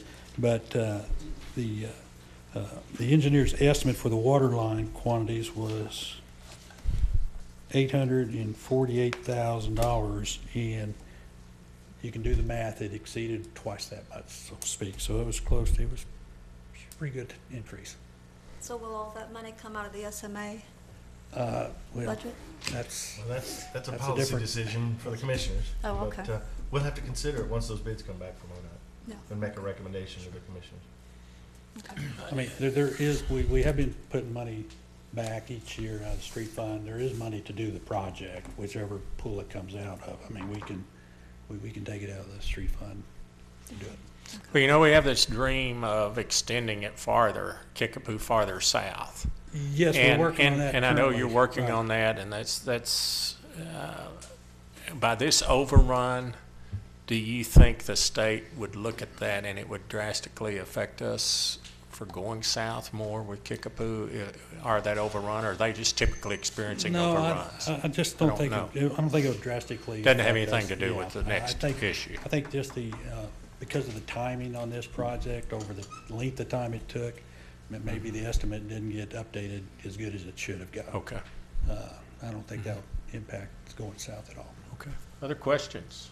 How long have we been working on the right-of-way? Almost 2 years, haven't we? Longer than 2 years. So the estimate was made prior to that? We acquired all the right-of-way 2 years ago. We was working on it several years before that. It's probably been 4 or 5 years right-of-way. Okay, now your next, he said you had a couple reports. Are you going to tell us something good? Well, Or I didn't really want to get into 45th, but I will. Where we're at on that right now, basically, the project, it was a mill and overlay project, 1.5, 2-inch mill and overlay. We felt like it was rough and not smooth to what we were willing to really accept. The contractor, of course, his view was it was perfectly good and within tolerances and specifications. So instead of take, my feel, his feel out of it, we had to hire a testing lab to come in and do some smoothness testing and get those results back. Well, those results from that testing showed that there was quite a few areas that were rough and out of spec. We give that to the contractor to correct. Our position is, we give them an opportunity to mitigate and correct all the areas that aren't to our standards. And he came back in and he diamond grinded some areas and stated to us that he felt like he was finished and the project was going to be acceptable. And we said, well, we just can't go by that. We had to get our testing lab in again to do an additional test to see if what he says he corrected is going to meet our smoothness requirements or not. We went ahead and did that. We got the results back from that second test and give that to the contractor last week. And it's still showing a lot of areas that aren't acceptable. Also, his initial diamond grinding, he did not diamond grind all the areas that we had indicated on our maps and aerial photos that we gave him. That we wanted done. He just quit.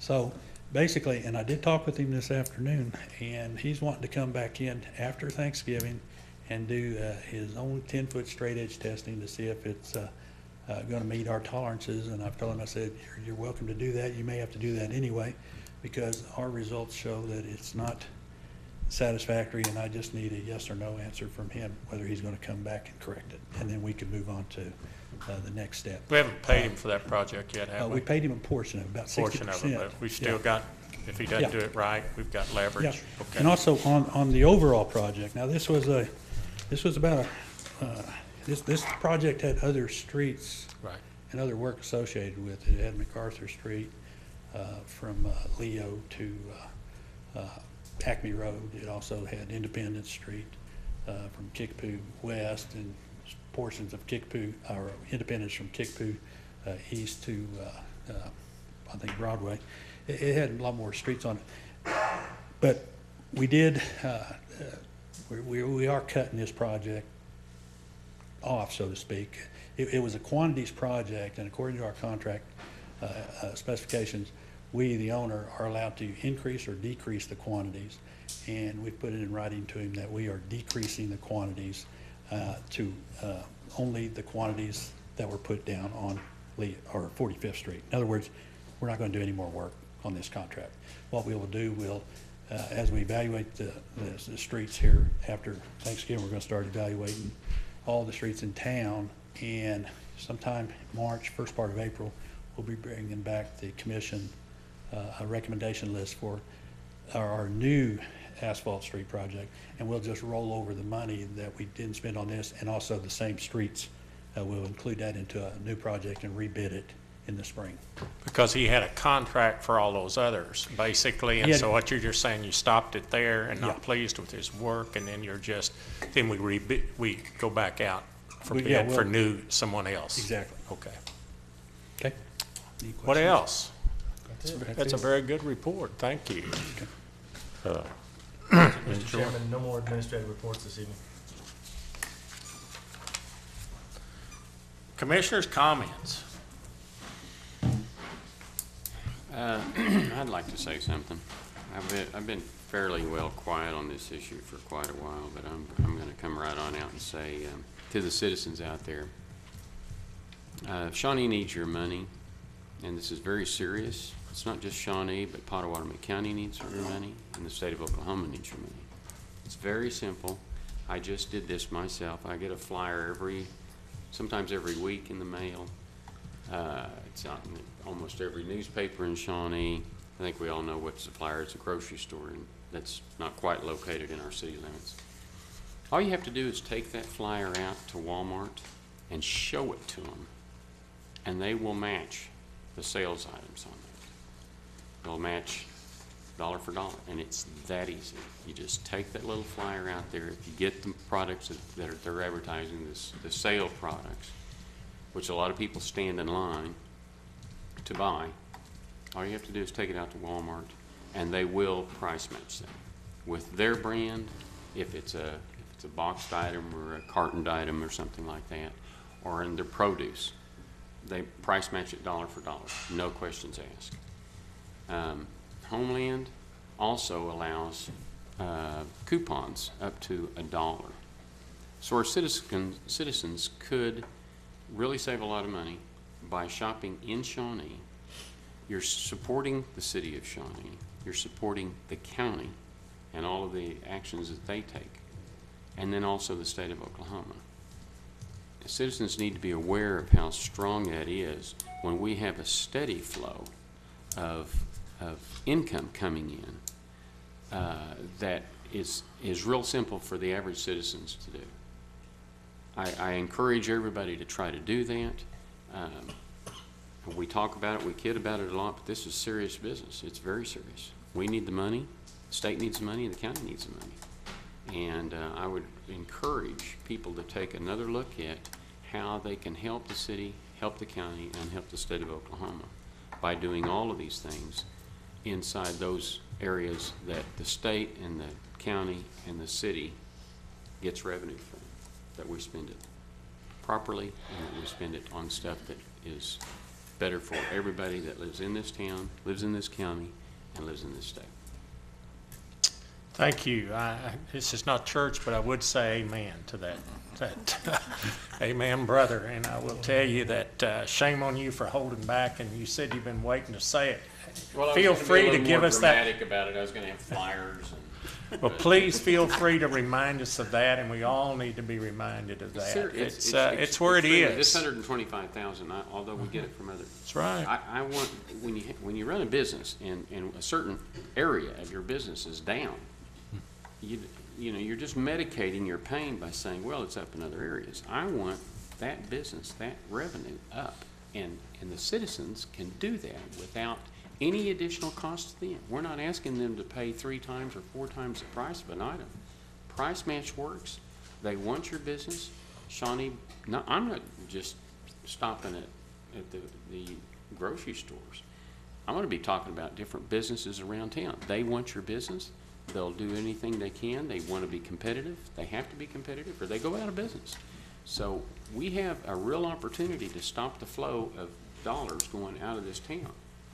If you really look at the price matches, say, hey, you know, so-and-so down the street here, I can get it up here or go over here, or will you price match it? I guarantee almost to you that they will. I know I do in my business. So it's real imperative for Shawnee business people and Shawnee consumers to spend their money in this community, in this county, and in this state. Bad news is, Commissioner Smith, that they see that 8.5% tax on their grocery ticket. They think, well, they're paying sales tax, city sales tax. That's right. You know, it's hard to convince, and we've had this come up before. Senior citizens, for example, it's hard to convince them that no, they're not paying their sales tax. They collect it, but they don't pay it. So yeah, I have the staff out there wanting to speak to me now. So anyhow. Well, I do think the tribe does give some money back to us, but I think what you both are saying is that if there's just some way that we could make an awareness, if we maybe a billboard, or, you know, my story is put a speed bump out there, and if they leave Shawnee headed to Oklahoma City or going somewhere else out of our city limits, it pops up and says turn around and come back. Well, I mean, you have to look But at it you're from right. a consumer standpoint. Sure. You know, we've got almost $4 a gallon of gas, $3.50 to $4, and it's getting ready to go up again. All of that. So if you really look at the time you spend, the government allows you 56 cents a mile expense. So if you add that up, 56 cents a mile, and we'll say it's a trip to Oklahoma City or Midwest City or someplace like that, that's 40, 50, 60 miles depending. Multiply that times what you're spending, you have to be saving that kind of money. I'm a shopper. I shop in every store in this town. I know what the prices are. And if you really compare shopping, you can go to almost any store, and especially these stores that do the coupons, you can really save a lot of money. But I'm not sure about this. Cindy may want to correct me, but when I did that, it looked like that the sales tax was still calculated on the original price, and that's what was still forwarded to Walmart or to the city. I'd have to double check on that. I wish you would, because I sat there and looked at my receipt. I'm almost positive that it is based on, because it's a manufacturer coupon that the store gets reimbursed from the manufacturer. Yes. So I think that's That's another good point. It's a good point. I mean, you know, I've not it's- thought about that. That's very good. And while I'm on this, Go this ahead, use man. Amen, tax, brother, I'm you got sorry, it. but the use tax that is on the IRS form is for internet purchases made by our citizens that we don't share the revenues on unless they add what they purchased online. My wife just bought a laptop, and she bought it through Walmart, bought it online, but Walmart is a brick and mortar store that automatically forwards tax revenues to the state, local, and county. Same thing as Staples. I just bought something, a If software. it's a brick and mortar store, that's not a problem. Go ahead and order it online because you're still contributing. But if you buy something from Joe Schmosky up in New Jersey that has no dealings in the state of Oklahoma, That's my uncle. there's not, I'm sorry, your uncle doesn't charge sales tax. And it's a real growing problem, I mean, for the state and for the cities and for the counties. And so the use tax that's on your IRS form is supposed to be where the citizen writes down all of his purchases that he's made online. And if they don't do that, and I don't think there's really any enforcement about that, it needs to be enforced. We need to start enforcing that for the survivorship of our states and our local governments. It's really imperative. And I would say that I'm not a CPA or an accountant. I would say the average person's not sitting there adding what his online purchases is so he can pay even more taxes. If it was automatic, this is the deal, you have to do it. We could put pressure on everybody that operates on the internet to charge the local tax and supply additional revenues to where they really need aid as far as how we can manage our governments better. They say politics is all local, and I believe it. It's really time for us to speak up and say to our citizens, we've got to have this money. We need the money. Why are we not doing this? Why are we not doing that? It's because we need additional revenues. And make this serious enough from this horseshoe of an issue that say, hey, we're not asking you to spend any more. We want you to get a good deal, but we want a good deal too. And a lot of the big boxes or the big department stores and stuff all do charge the use tax when you order online. Right. And we can see that the government has been enforcing it more, getting more people on board because our use tax is up over 50% in the last couple of years. And we need to make that. It's good. And I realize that there's a major political party that's not in favor of that, but I'm a member of that political party, and we need to change that. Flat simple. That's very good words. Commissioner Winteringer, anything you'd like to I talk want to us? thank Justin for his hard work on the Christmas parade coming up. He's getting it really organized, doing a great job. We won't ask you to come again up here and talk about it. And we've had we interviewed four companies to do the municipal pool, and it's coming very well. That's exciting, John. That Yes, is sir. very exciting. good news. That's good news. Yep. Commissioner Hall. No, I thought he was going to thank Justin for all the running up and down he did tonight. That's your. I'm good. Vice Mayor here. Well, I've got a couple things. You mentioned about the project out here on North Union, and I'm just trying to still figure out how in the world I got to be a ad valorem tax. No ad valorem tax on it, because I don't remember approving any kind of resolution. I do remember rezoning it, but I didn't know that if that's tribal property, I didn't know that it was. So I'm still trying to figure that out. It is tribal property, it's not in trust. I'd be happy to do some more research. All right. Well, just because it's tribal property. Yeah, it has to be in trust, doesn't it? But it has to be in trust for it to not to pay taxes. So that's my concern, is that we're not actually following the law on that, because if it's not in trust, they're supposed to pay ad valorem taxes. The one thing is Commissioner Winteringer mentioned the designer and reviewing architect firms. Is that on the schedule for us to? They're going to select one and then come to us. Okay. Yeah, that'll be, right, John? Yes, sir. Yeah, there's a meeting to select one on that. What else?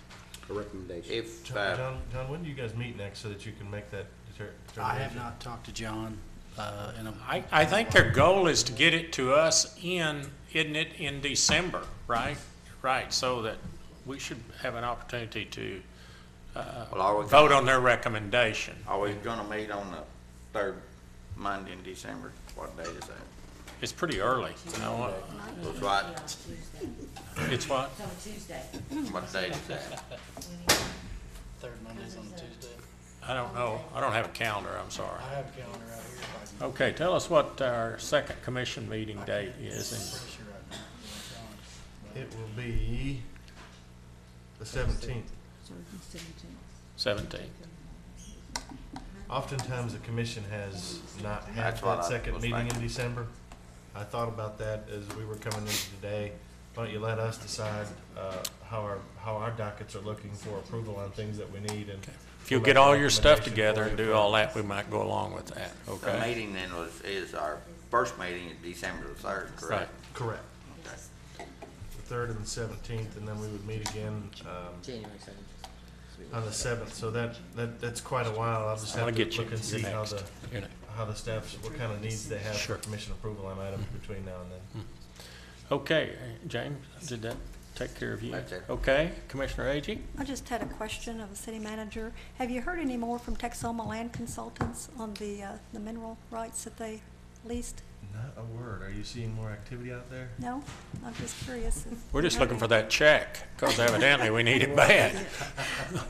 Well, they have paid for the lease, haven't they? Yes, sir. Yeah. Oh, they have. How much was that total? About $250,000. Did that go into GNA, or where did that go? Went to SMA. SMA, okay. Okay, that's a good question. Oh, Go ahead, you got another question? well, we were talked about transferring, SMA money and so forth. Is that, when do we think we'll know about the kickapoo and the water line and stuff like that? Well, based on our conversations at the last city commission meeting, you pretty much throw all those out the window now, and now we need to consider what's really going on with the kickapoo project. Right. Our thoughts were, James, after you and I talked, was, really it'd be simply a budget amendment in that old scenario. Now with this new scenario, we need to get together as a staff and make a recommendation as how we're gonna, after Well- ODOT gives us their recommendation, to go forward with the bids or not.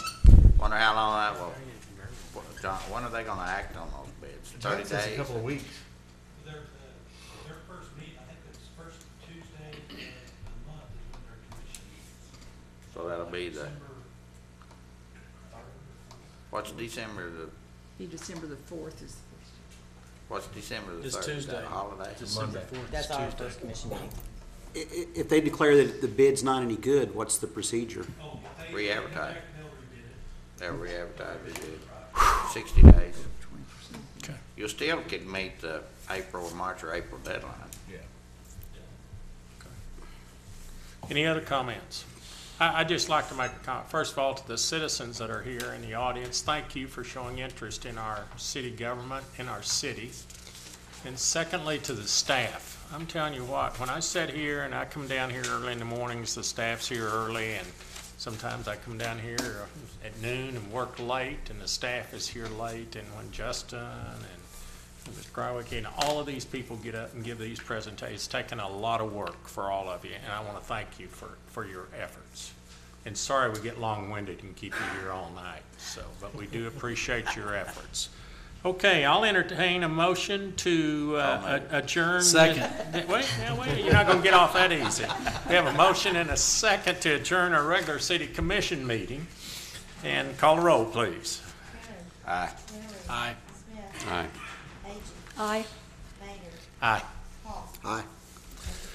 I'm going to call to order the Shawnee Municipal Authority and declare that there is a quorum here. So on item number 1, consider approval of consent agenda.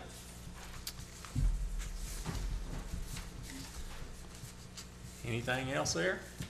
So moved. So Second. moved. So have a second there, okay.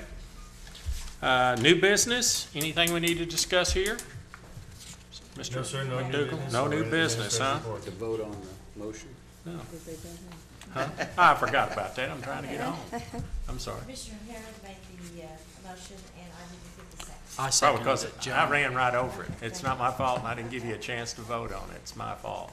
Call the roll. Harris, Aye. Winteringer. Aye. Smith. Aye. Agee. Aye. Maynard. Aye. Hall. Aye.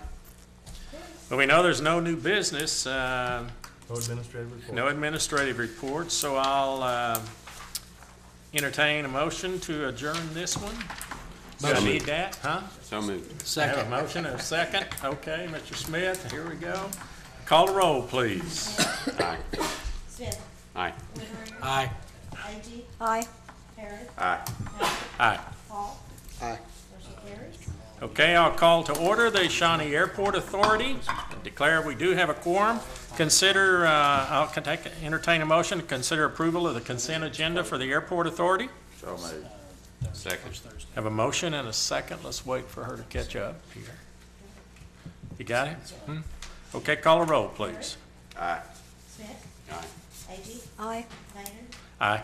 Hall. Aye. Winteringer. Aye. Motion carries. Yeah.